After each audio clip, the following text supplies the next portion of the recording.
आजपासून मुंबईमध्ये मराठी न येणाऱ्या रिक्षा टॅक्सी चालकांवर कारवाई सुरू करण्यात येणार आहे। मात्र असं असलं तरी कारवाईच्या पहिल्याच दिवशी मुंबईमध्ये एका टॅक्सी चालकाची मुजोरी दिसून आलेली आहे। प्रवाशांना ओटीपी मराठीत सांगितल्यावर कॅब चालकानं प्रवाशासोबत वाद घातला। ओटीपी इंग्रजीतूनच सांगावा असा आग्रह या टॅक्सी चालकानं केलेला आहे। इतकंच नाही तर टॅक्सी चालकानं प्रवाशावर आरेरावी देखील केल्याचं या व्हिडिओमधून दिसून येतंय। आता या मुजोर टॅक्सी चालकावर काय कारवाई होते याकडे साऱ्यांचं लक्ष लागलेलं आहे। बोलो बोलो ना, इंग्लिश में बोलो, इंग्लिश में। 4618 इंग्लिश में बोल भाई। तिकडे वो मैं क्या बोला, इंग्लिश में बोलो। इधर ऐप है ना इंग्लिश का, वो मचान मेरे को मत बताओ। ऐप इंग्लिश मध्ये मैं क्या बोला, इतना मचान करके मतलब हुआ, कुछ मतलब निकला? क्या बोलतोय? मैं क्या बोला, इतना मचान करके कुछ मिला? इंग्लिश में बोल भाई, इधर फटाक से डाल दे मेरे को, मैं जाऊँ। ऐप इंग्लिश मध्ये बोलताय तुम्ही, म्हणून मी इंग्लिश मध्ये बोलायचं। इंग्लिश में ऐप है ना, मराठी में ऐप है? नाही तुम्ही ऐप कौन सा, इंग्लिश में है कि मराठी में है? गाडी कुठे चालवता तुम्ही? महाराष्ट्रात चालवता? वो महाराष्ट्र में तू क्या है तू भाई, वो डाल बिंदास। मैं क्या लायसन्स बोला, कोणी दिला? महाराष्ट्राने दिला। मैं क्या बोल रहा हूँ, इधर डाल रहा है कि नहीं डाल रहा है वो मी बता। काय बोलतोय? मैं क्या बोल रहा हूँ, रुक जा, मी काय बोलतोय? रुक जा भाई। तुम्हाला टीआर लायसन्स कोणी दिला? महाराष्ट्राने दिला ना। हाँ रुक जा भाई। आणि आतापर्यंत तुम्ही मराठीमध्ये घेत होता ना ओटीपी?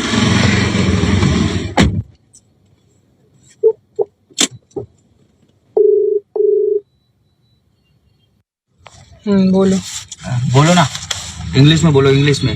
4618 इंग्लिश में बोल भाई। तिकडे वो मैं क्या बोला, इंग्लिश में बोलो, इधर ऐप आणि है या ना संदर्भामध्ये अधिक बोलणार आहोत आमचे प्रतिनिधी स्वप्नील जाधव आपल्यासोबत जोडले गेलेले आहेत। तर स्वप्नील, ज्याप्रमाणे मुंबईमधल्या रिक्षा टॅक्सी चालकांसाठी मराठी बंधनकारक करण्यात आलेली, त्याचप्रमाणे ज्या ओला उबर असतील, रॅपिडो असतील, अशा खासगी ज्या टॅक्सी चालक आहेत किंवा टॅक्सी संस्था आहेत, वाहन देणाऱ्या, प्रवासी वाहतूक देणाऱ्या, अशांना देखील मराठी आता बंधनकारक करण्यात येणार आहे। आणि आता त्यामध्येच हे सगळे प्रकरण सुरू असताना त्यामध्येच एका प्रवाशाचा सोबतचा एका टॅक्सी चालकाचा अरेरावी करतानाचा व्हिडिओ समोर आलेला आहे।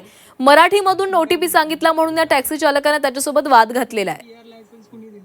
नक्कीच आपण जर बघितलं तर हा मराठी प्रवासी आणि कॅब चालक यांच्यामध्ये वाद ओटीपी वरून झाल्याचं पाहायला मिळतंय। खरं तर आजपासूनच मराठी भाषा आणि व्यावहारिक भाषेचं ज्ञान हे कॅब चालक असतील यांना असलं पाहिजे, अशा प्रकारचा नियम आहे। आणि जर नसेल तर त्यांच्यावरती कारवाई करण्यात येईल। मात्र हा व्हिडिओ जो आहे सकाळपासून सोशल मीडियावरती प्रचंड व्हायरल होतोय, त्यामुळे यावरती नक्की काय कारवाई केली जाते हे पाहणं महत्त्वाचं आहे। मात्र एकूणच कॅब चालक असतील किंवा रिक्षा टॅक्सी चालक असतील, अमराठी चालक असतील, यांना मराठीचं ज्ञान येणं अनिवार्य आहे। खरं तर 1, 2, 4, 5 अशा जे अंक आहेत, या अंकांचं सुद्धा ज्ञान असलं पाहिजे। खरं तर व्यावहारिक भाषेचं ज्ञान यामध्ये महत्त्वाचं आहे आणि ओटीपी सुद्धा या व्यावहारिक मध्येच येतो। त्यामुळे या संदर्भात जर मराठी चालक असेल किंवा इतर कोणत्याही प्रकारचा चालक असेल, त्यांच्याकडून जर अशा प्रकारचं गैरवर्तन झालं तर त्यांच्यावरती काय कारवाई होते, त्यांचा बॅज निलंबित करण्यात येणार, अशा प्रकारची कारवाई आहे। मात्र ती आज केली जाते का हे पाहणं महत्त्वाचं आहे। त्याचप्रमाणे दुसरीकडे जर बघितलं तर अशा प्रकारे प्रवासी आणि कॅब चालक यांच्यातील वाद जे आहेत येत्या काही दिवसांमध्ये वाढताना पाहायला मिळू शकतात, कारण एकूणच कारवाई जी आहे ती आजपासून सुरू होताना पाहायला मिळते। नक्की स्वप्नील, तर आता या टॅक्सी चालकावर काय कारवाई केली जाते हे पाहावं लागणार आहे। या टॅक्सी चालकाची मुजोरी पाहायला मिळालेली आहे। या मराठी प्रवाशानं मराठीमध्ये ओटीपी सांगितला आणि त्याच्यावरूनच त्यानं वाद केला। जे काही मला ओटीपी सांगायचा असेल तो इंग्रजीमधून सांगा। हे जे ॲप आहे ते इंग्रजीमधलं ॲप आहे, त्यामुळे इंग्रजीमधूनच मला ओटीपी सांगितला जावा। इथं काय सुरू आहे, महाराष्ट्रामध्ये काय सुरू आहे हे मला सांगू नकोस, असे अरेरावी हा टॅक्सी चालक, हा कॅब चालक या प्रवाशावर करताना दिसतोय। ओटीपी सांगण्यावरून हा वाद झालेला आहे। सगळ्या रिक्षा चालकांना, टॅक्सी चालकांना मराठी येणं, व्यावहारिक मराठी येणं हे अनिवार्य करण्यात आलेलं आहे। मात्र असं असताना देखील अनेक रिक्षा चालक, अनेक टॅक्सी चालक अरेरावी करताना दिसत आहेत। आपण पैसे कमावू मात्र मराठी शिकणार नाही असे वक्तव्य करताना अनेक चालक आपल्याला पाहायला मिळतात। आणि त्यातलाच एक व्हिडिओ हा समोर आलेला आहे। एका कॅब चालकानं अरेरावी केलेली आहे प्रवाशावर। जर ओटीपी सांगायचा असेल तर तो इंग्रजीमध्ये सांगितला जावा असं त्यानं म्हटलेलं आहे।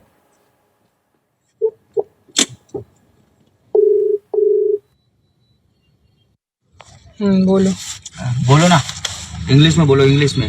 4618 इंग्लिश में बोल भाई। तिकडे वो मैं क्या बोला, इंग्लिश में बोलो, इधर ऐप है ना इंग्लिश का, वो मचान मेरे को मत बताओ। ऐप इंग्लिश मध्ये। मैं क्या बोला, इतना मचान करके मतलब हुआ, कुछ मतलब निकला? क्या बोलतोय? मैं क्या बोला, इतना मचान करके कुछ मिला? इंग्लिश में बोल भाई, इधर फटाक से डाल दे मेरे को, मैं जाऊँ। ऐप इंग्लिश मध्ये बोलताय तुम्ही, म्हणून मी इंग्लिश मध्ये बोलायचं। इंग्लिश में ऐप है ना, मराठी में ऐप है? नाही तुम्ही ऐप कौन सा, इंग्लिश में है कि मराठी में है? गाडी कुठे चालवता तुम्ही? महाराष्ट्रात चालवता? वो महाराष्ट्र में तू क्या है तू भाई वो तुम्हाला डाल टीआर बिंदास। मैं क्या लायसन्स बोल कोणी दिला? महाराष्ट्राने दिला ना? मैं क्या बोल रहा हूँ, इधर डाल रहा है कि नहीं डाल रहा है वो मी बता। काय बोलतोय? मैं क्या बोल रहा हूँ, रुक जा मी काय बोलतोय? रुक जा भाई। तुम्हाला टीआर लायसन्स कोणी दिला? महाराष्ट्राने दिला ना? हाँ रुक जा भाई। आणि आतापर्यंत तुम्ही मराठीमध्ये घेत होता ना ओटीपी?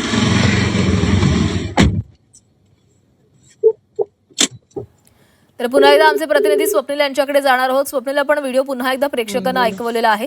महाराष्ट्रामध्ये यायचं, महाराष्ट्रामध्ये येऊन पैसे कमवायचे, मात्र महाराष्ट्रामधली मराठी बोलण्यास मात्र हे चालक जे आहेत ते स्पष्टपणे नकार देत आहेत. हा एक व्हिडिओ, असे अनेक व्हिडिओ खरं तर हळूहळू समोर येऊ लागतील. अनेकांनी खरं तर मराठी बोलण्यास नकार दिलेला आहे. आम्ही पैसे कमवू पण मराठी शिकणार नाही अशी अरेरावी हे करताना दिसतात. इंग्लिश में बोल भाई, इधर फटाक से प्रकारची अरेरावी खपवून घेतली जाणार नाही असं मंत्री प्रताप सरनाईक यांनी कालच म्हटलेलं आहे. त्यामुळे हा व्हिडिओ समोर आल्यानंतर आता नक्की काय कारवाई त्यांच्याकडून केली जाते हे पाहणं महत्वाचं आहे. मात्र अशा प्रकारे जर अरेरावी होत असेल तर नक्कीच वाद हे वाढत जातील आणि बॅज निलंबित करण्यात येईल आणि परत 1 महिन्याचा वेळ अशा कॅब चालकांना देण्यात येणार का, हा प्रश्न सुद्धा समोर येतो. जर एकीकडे संयमाने ही परिस्थिती हाताळणारे कॅब चालक असतील आणि त्यांच्यावरती होणारी कारवाई असेल, दुसरीकडे अशा प्रकारची अरेरावी करून कॅब चालक अरेरावी करत असतील तर त्यांचा 1 महिन्यासाठी जर बॅज निलंबित होत असेल तर त्यांना पुन्हा एकदा संधी देण्यात येणार आहे. मात्र अशा प्रकारे पुन्हा एकदा अरेरावी केली तर नक्की पुढची कारवाई काय असेल, त्यांना पुन्हा एकदा बॅज देणार का? अशा प्रकारे आपण बघितलं तर 9 लाखपेक्षा जास्त